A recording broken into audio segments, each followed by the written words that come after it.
So the Unbidden and taking down the Unbidden. How does that work? As you can see here, we have a galaxy that is full of the Unbidden. So I can show you everything, the ins and outs, what you need to do and how the Unbidden behave. So the Unbidden start when you get a massive power surge, and they instantly come. There's really no forewarning against them. They will start somewhere in the end game. So it's depending when you set the slider to end game. Usually it's around between 2400 and 2450. Some endgame crisis will launch, and mostly it's the Unbidden. The Unbidden gets spawned if you use and research the jump drive. So you get the Unbidden. This is this blue thing, and we'll just get in there and I'll show you the Unbidden. Here we go. There's some fleets of them. And so this is 10 times the strength of the crisis. Usually you would have 1/8 of that. So fleets of around, if you have a standard strength of around 150k, will be what you get for their normal fleets. And that's pretty respectable. So, what do you do to defeat them? You should have fleets that are at least their same strength or that are specialized against them. And when you have specialized fleets, you only need like half their strength to defeat them, and if you have at full strength against them, like same strength like one of these things, you can get away with very, very few losses.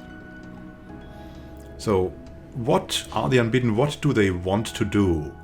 Now there's a thing that you can ask them what they want to do. To do that, just click on here, and you can see they want us. They think we are prey. So they're here to feed on us. They're interstellar hunters. I think the Unbidden are the most dangerous Cries out there because they can really spiral out of control, at least a little bit. There is an end to that spiraling, but it's not a very, very quick end. So they start with these fleets coming over, and then every couple of days, getting slower, they will get more fleets until they have 7 fleets. And then they will start to take over systems. They will instantly start to take over systems. And depending on the number of stations and dimensional anchors they have, they get reinforcements. Until they get a fleet on top of their fleets every 150 in-game days. When they have like an area like this, then they have their full reinforcement strength. That area is enough for them to get really big influence through fleets, and more fleets that are incoming. So at that point, they're in top shape. Then they will probably expand a little more, and when they have 15% of the galaxy, then these guys will spawn, the Aberrant and the Vehement. These are 2 other Unbidden factions. They follow the absolute same rules as the Unbidden, but they also battle with them. So if these meet each other, they will try to take each other down. So this is useful, but it's also more Unbidden in the galaxy and more dimensional portals, because where do they get their reinforcements? Through this. You can see here. We have the dimensional portals in these systems. They have this eye on them, and as long as there are dimensional anchors out there, these things cannot be destroyed. But that's where they get their reinforcements, and that's a fresh reinforcement, as you can see here. Strongest would be like you have 25 strength, and then these fleets are like 2 million strong, and like the standard stuff is 1.5 strength, as I said, 150,000. That's probably what you've used, and you can also bring that down further and like enjoy more the story ride of it. But there are also dimensional anchors. We're going to try to find one of these. This is a normal station. It's a starbase of the Unbidden, and in that case it has 259k.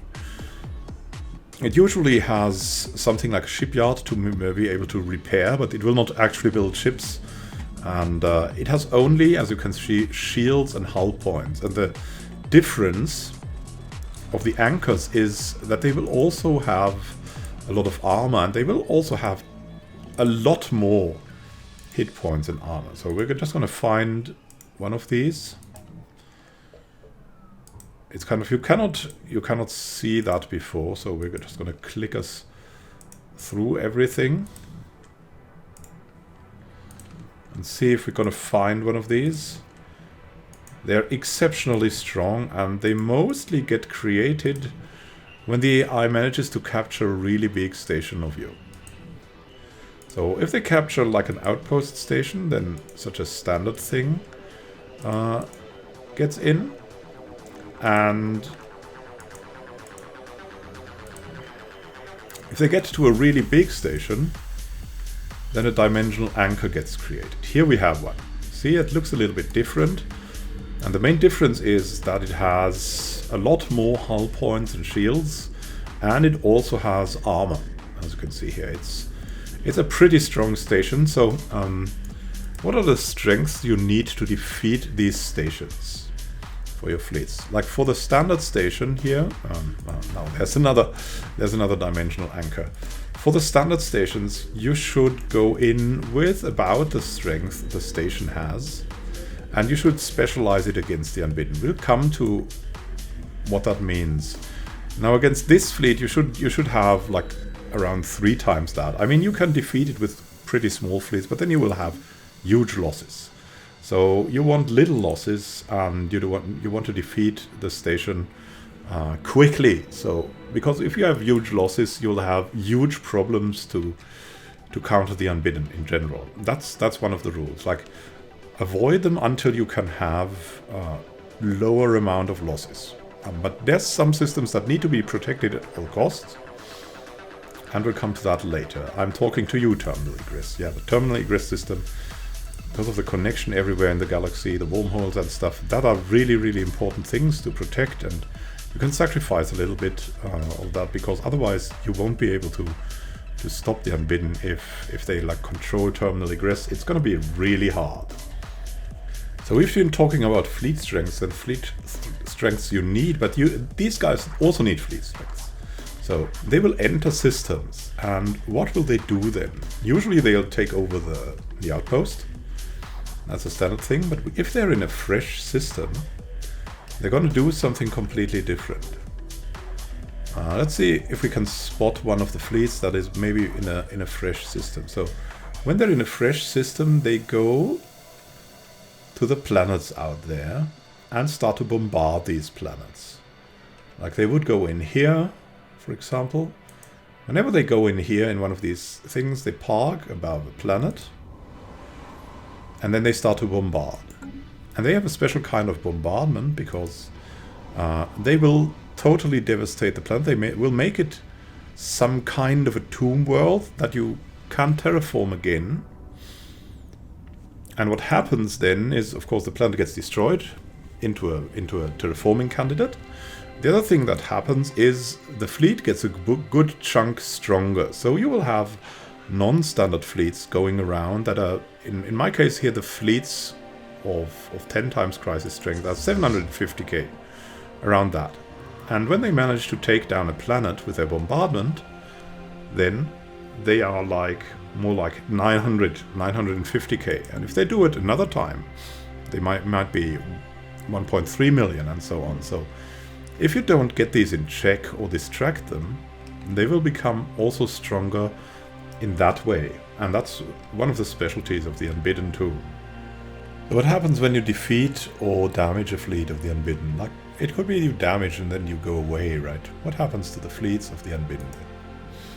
Now, what happens then is, these fleets, they don't refill, but they will fill up their hit points at a friendly station, right? You could have fleets like 400k or something like that, and if they go very low on fleets, they might even split fleets. But these fleets, like, they won't refill. What they can do is, you can see this guy has skill level 3. Their admirals will gain experience when they stay around for a while. See, that's a fresh one, so sometimes they start with level 3, right? So if they manage to defeat a lot of enemies in space stations, they will gain some experience.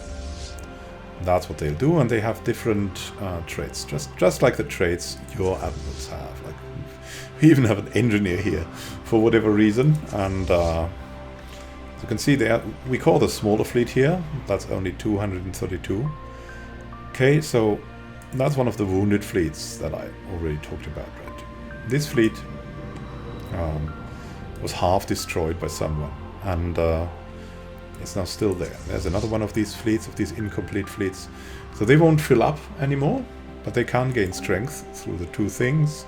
They can harvest planets, and they will get level ups for their admirals.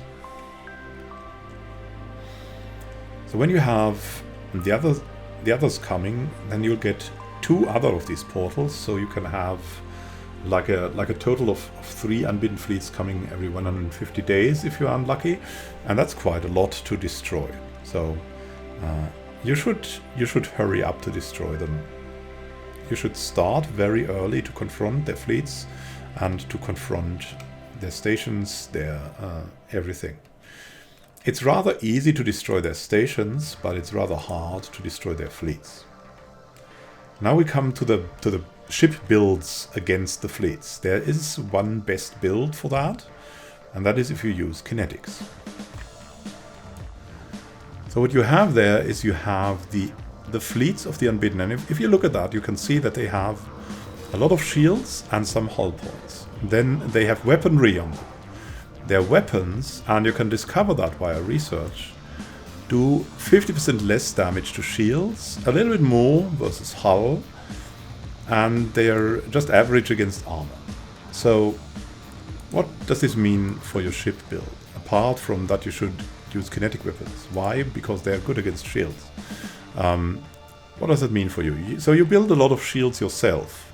That's the one thing. So try to get the best shields in and try to research the shield repeatables a lot. That's one of the things.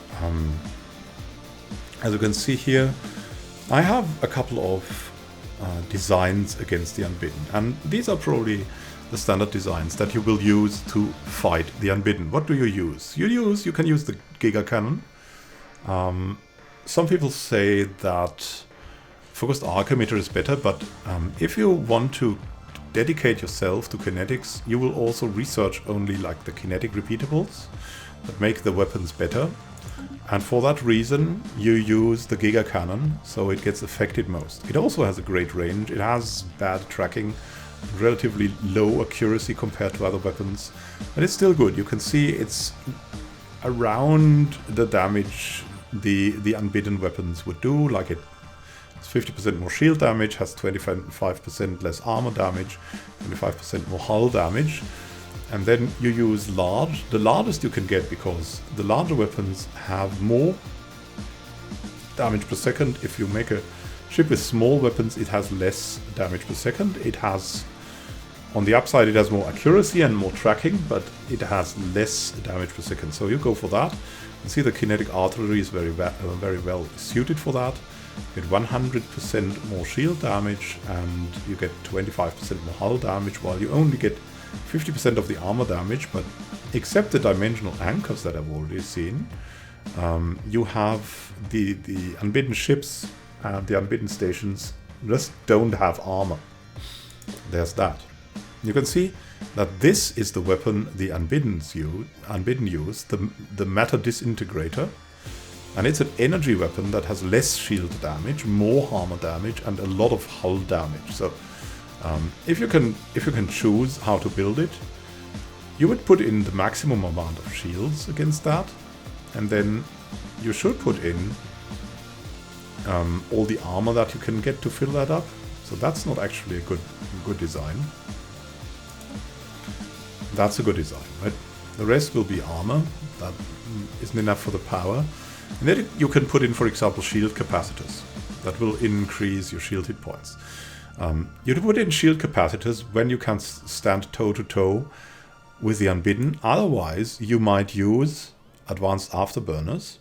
Why? Because they have high speed. As you can see, this changes the speed, and you're already faster than the Unbidden. And if you do that, you're a lot faster than the Unbidden, and that is a big advantage If you don't want to fight them, but just destroy their stations to irritate them, that's a very good tactic. So, but as first, you should design like this. I'm going to show you all the designs I have there, also for the smaller ships, but I would really go for battleships and titans. If you're in a really tight spot, you should use corvettes. If you want to get really quick reinforcements, you just use corvettes and like maximize their evasion to close to 90%. 90% is the cap, so you want to be a little bit below them to optimize that. So they have a high chance of avoiding the damage, because usually they are one-shots, not necessarily. You should know something about these values here. These are the values without the repeatables you have researched. So let's have a look at the repeatables. Yeah, for example here, kinetic weapon attack speed plus 5%. That doesn't get factored in. So you cannot see in the ship designer if you have like specialized into energy weapons, for example, you will not see how much damage per second they really do. You will only see the basic damage per second they do, without the repeatables, without the bonuses, without the admiral, and so on. So you can only make a rough guess. I mean, you can look at the ship themselves, and then you'll see you'll have like good damage. But that's the setup you should use. We have this corvette. It has stormfire autocannons. There's a lot of shield damage, less armor damage, a little bit of hull damage. We've used here the advanced reactor booster because that led to more shields, and that was more important than getting a little bit of armor in. Use the best shields, the best stuff you can get. You can see sometimes save a little bit of dark matter. So if you're low on dark matter, just use a little bit of a lower tier then. You might need a slightly different setup. As you can see, that's where you can save. If you bring down the reactors and the thrusters, especially with the corvettes, it might be good to do that, because then you have a much lower cost of a corvette. So that's an alternative design. If you don't have the dark matter stuff, just use the one below. It's really fine. It doesn't make really a big difference in fighting the Unbidden. So these are the fleets you use when you're in trouble, or when you have to fill the fleet up in lightning speed. Otherwise, you should not use that. You should also not use the destroyers. You should not use the cruisers, because even if they're bigger than the corvettes, they're usually one-shots for the Unbidden, at least at a certain strength. So you don't want to... if you use small ships, use the corvettes. If you use bigger ships, start at the battleships and basically end at the Titan. You can make it so that your Titans and battleships have the same speed. It's very easy to do. They have around the same speed from the get-go. So you should do that to make sure that they're going in as one and not like one guy ahead. Like that is especially true for the Titan. You don't want the Titans to get ahead and laser down, because they're so slow to construct. See, the build time is 1,800 for that, and for the battleship, like it's it's a quarter of that. So you don't want the Titan to go down, and if you want to make sure of that, then you can make like this ship a little bit faster, so it gets ahead, but not too much ahead.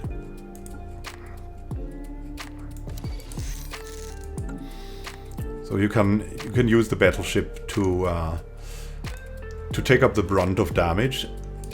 The battleship is quite good, also from the damage output. As you can see, it doesn't really reflect the difference, right? The Titan doesn't do the double damage of a battleship. And even though it like costs a lot more time to build it. So you generally want the Titan around. Why? Because you have this thing. For example, a nanobot cloud is a very important thing. If you have a rather low tier Unbidden fleet, I recommend, of course, the shield dampener, because that will take down their shield hit points by 20%, but I have a very high bonus on their shields, as you can see with the stations. You look at the stations here. You can see that we have 1,500% on the ship hull points and shield hit points and stuff, so that won't make much of a dent. So better go for regenerating. That is something you should do with your fleets.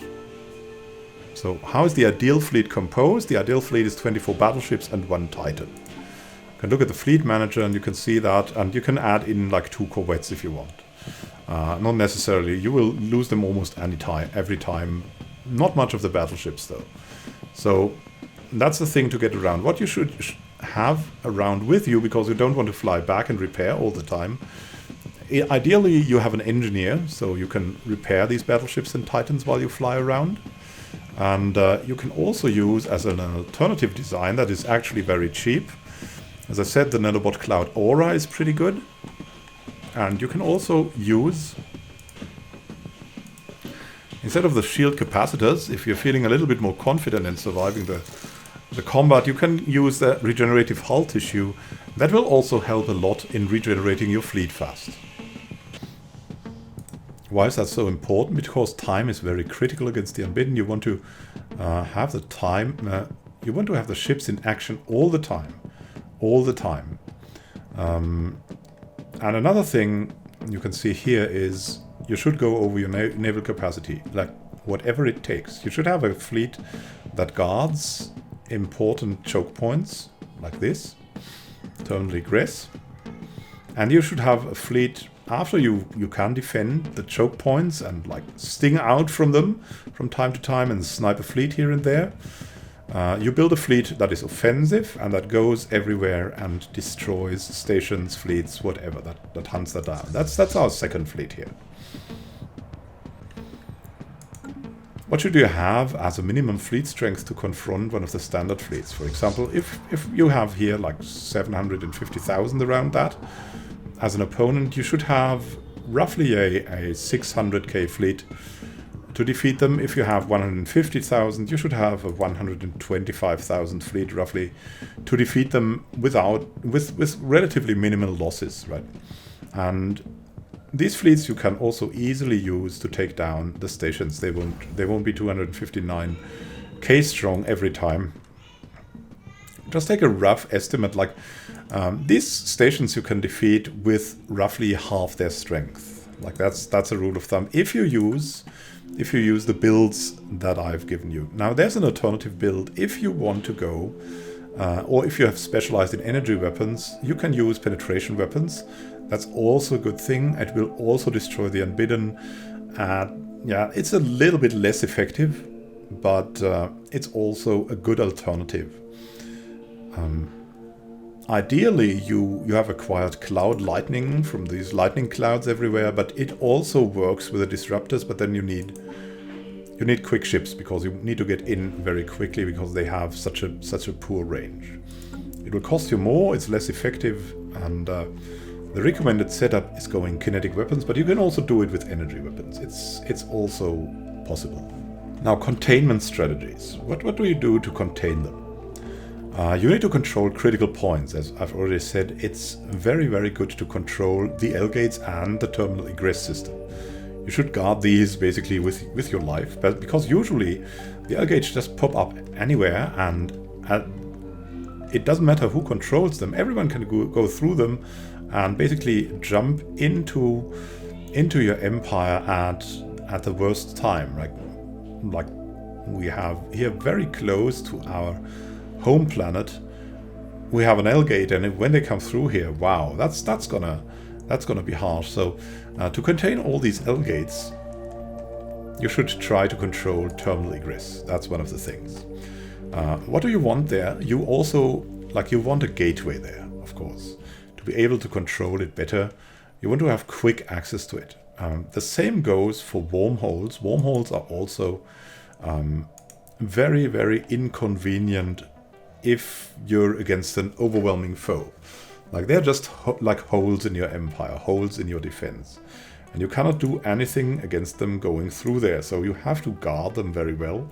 You should also have gateways at your natural wormholes, just to be able to guard them better. Why gateways, you ask? Why gateways? Gateways have a lot of advantages, not only from the movement. Like, you should have gateways, not only with the Unbidden, but in general. Have gateways at your critical points, like maybe at your capital, at your mega shipyard, of course, so you can send the ships quickly into your reinforcements in your area or into your allies' area. And most possibly when you have the Unbidden around, maybe the galaxy usually opens up a little bit. There's less enemies, and then you can jump around everywhere with these gateways. Everywhere where there are other gateways, you can jump with the gateways. And you also want to connect the gateways with all the other possibilities you have, like with the L gates. So ideally you have a gateway like I have here, near the L gate.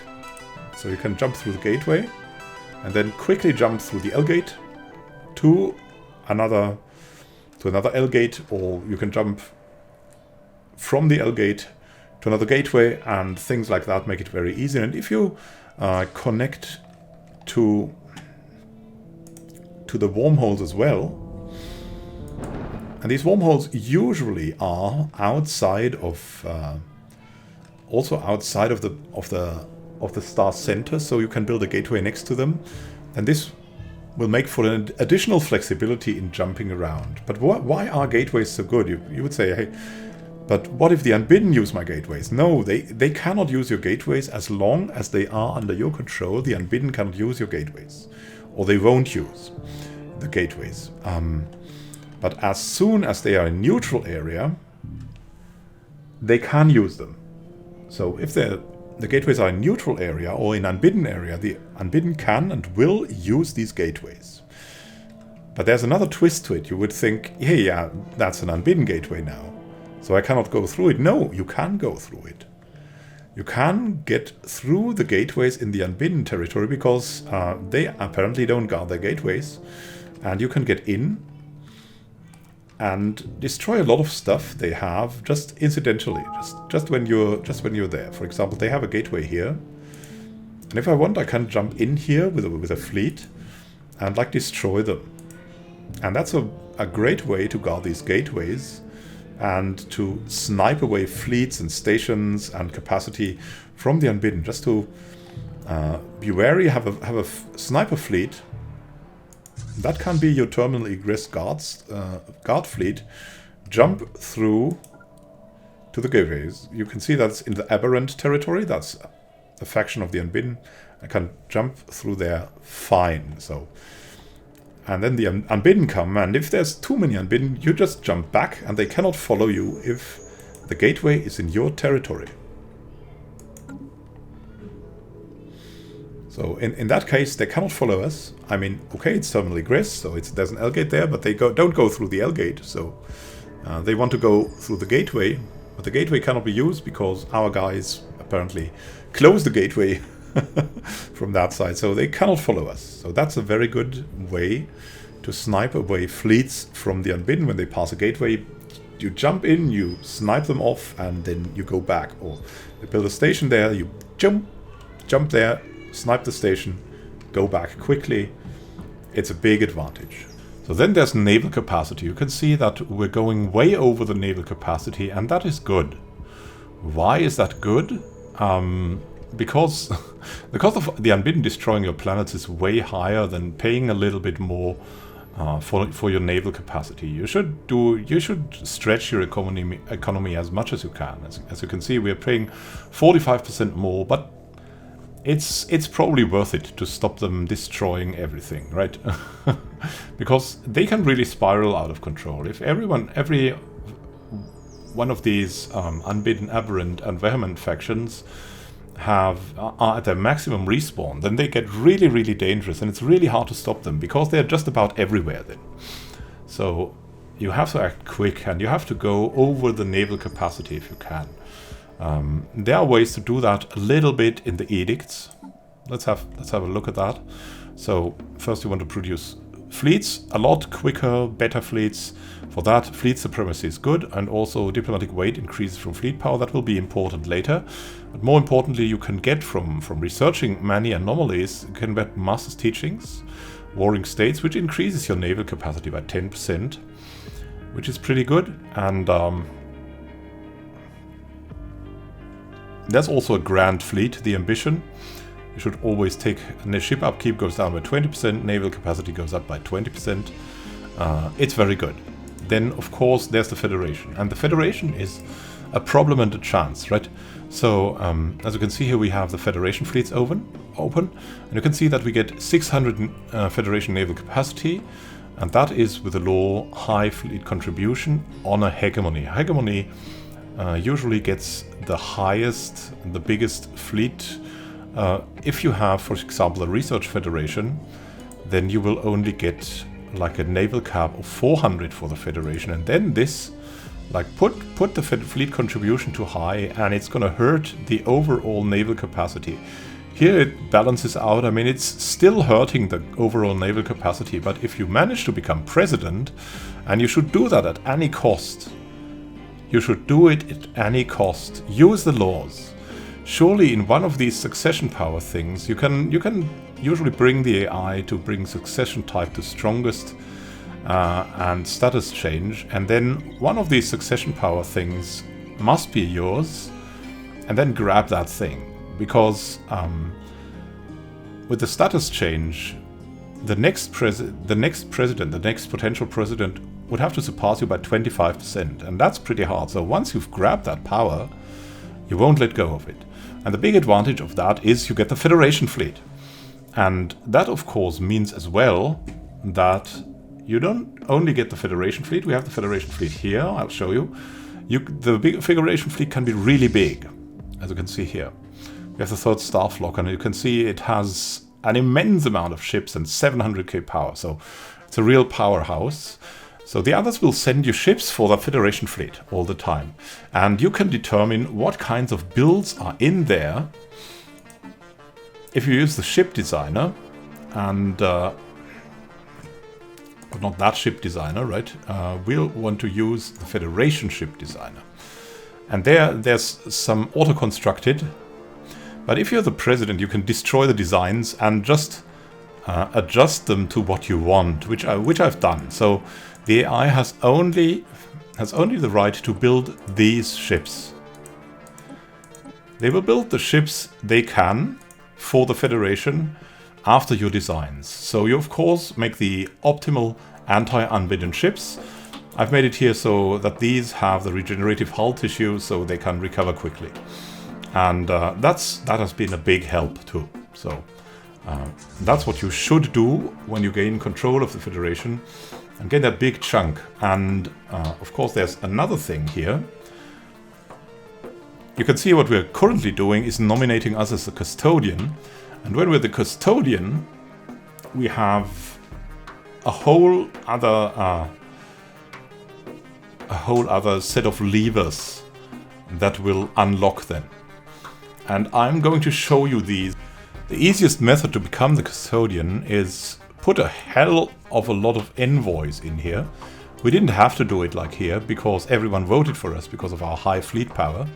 They see us as protectors and then they vote for us. But if you want to get a lot of power in the Galactic community, you can put all your envoys in there and then you will become top dog because it gives you so much bonus.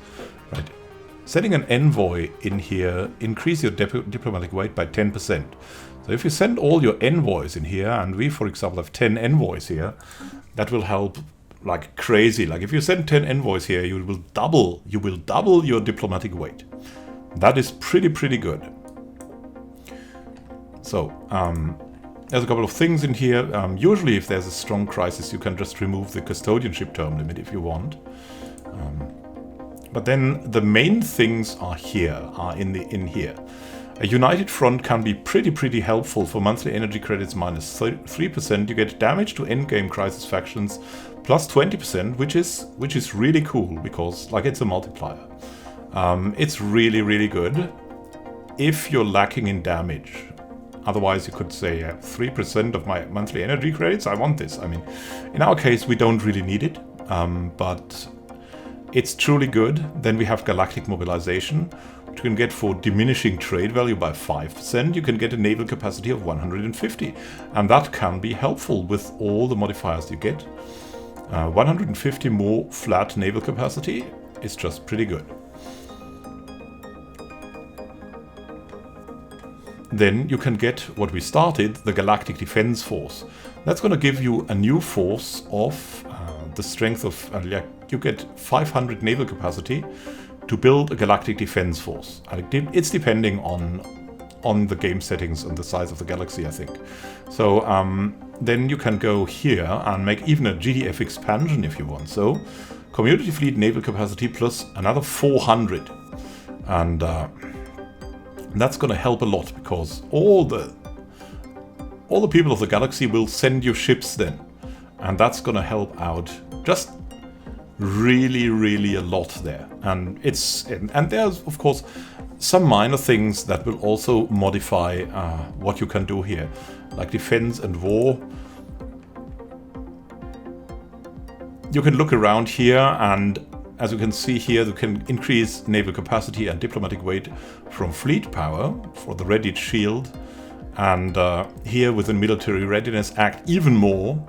The enemy of my enemy even more. Like it's an escalating thing, right? Then we have crisis declaration.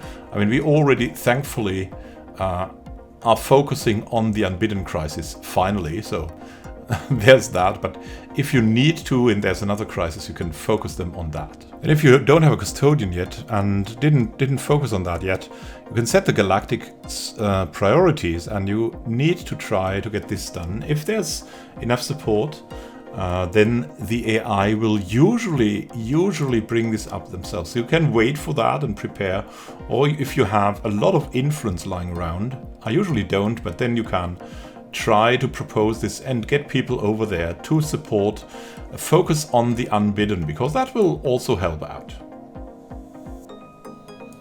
You can do it here, and then you can see that we can focus the Unbidden. And how you bring this up? You bring this up by adding diplomatic weight to it. So you can use this thing to call in favors from some empires to support that, to increase the diplomatic weight you have there, to bring it up to the top. And if you're in the council, you can even make it an emergency, so it will be brought right to Senate. Like for example, here you can call in 6 favors, and boom, it has a little bit more, and I think it went up something. It probably wouldn't, but you can support a little bit if you buy a lot of favors.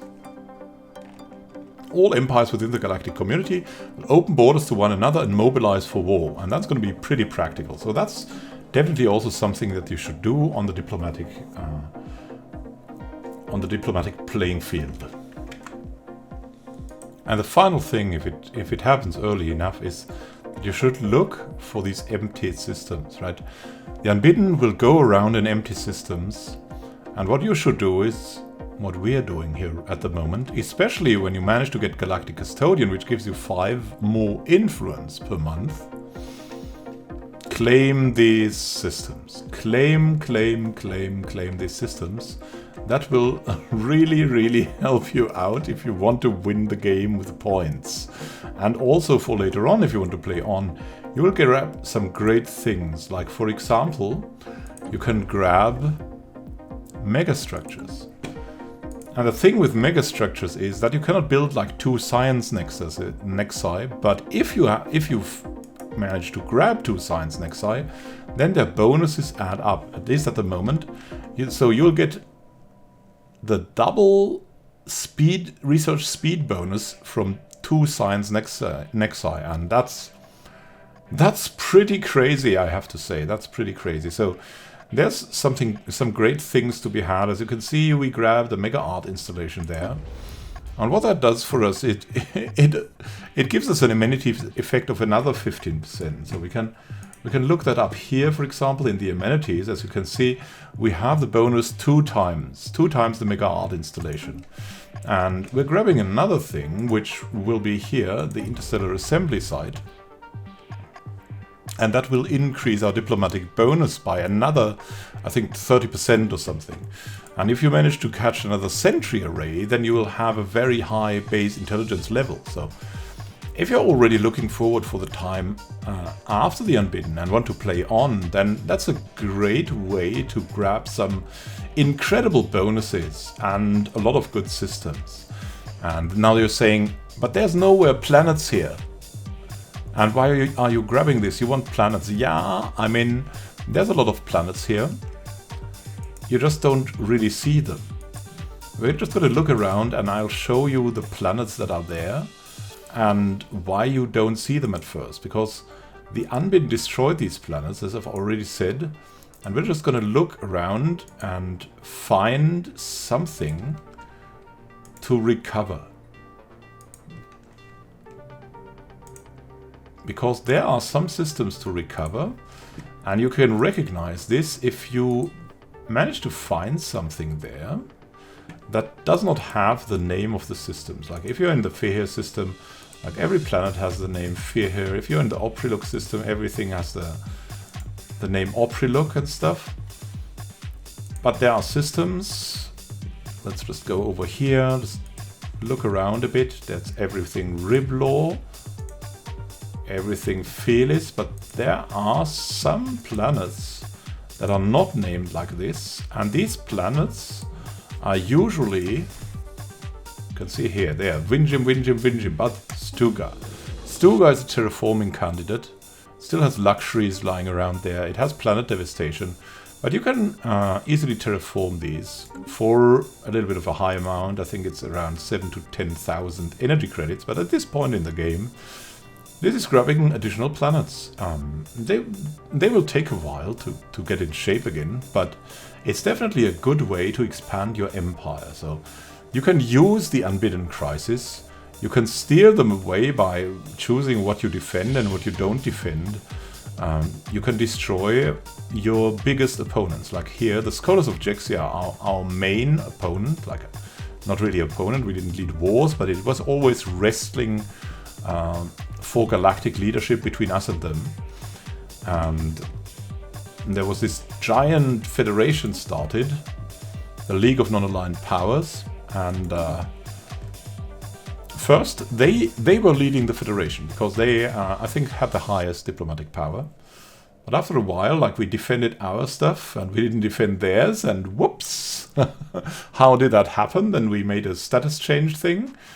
And whoops, we were the leader of the Federation, and they won't get it back because they have all hands full trying to recover things from the Unbidden.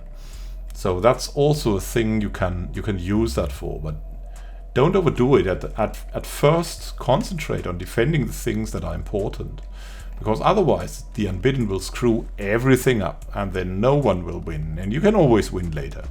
It's just a way.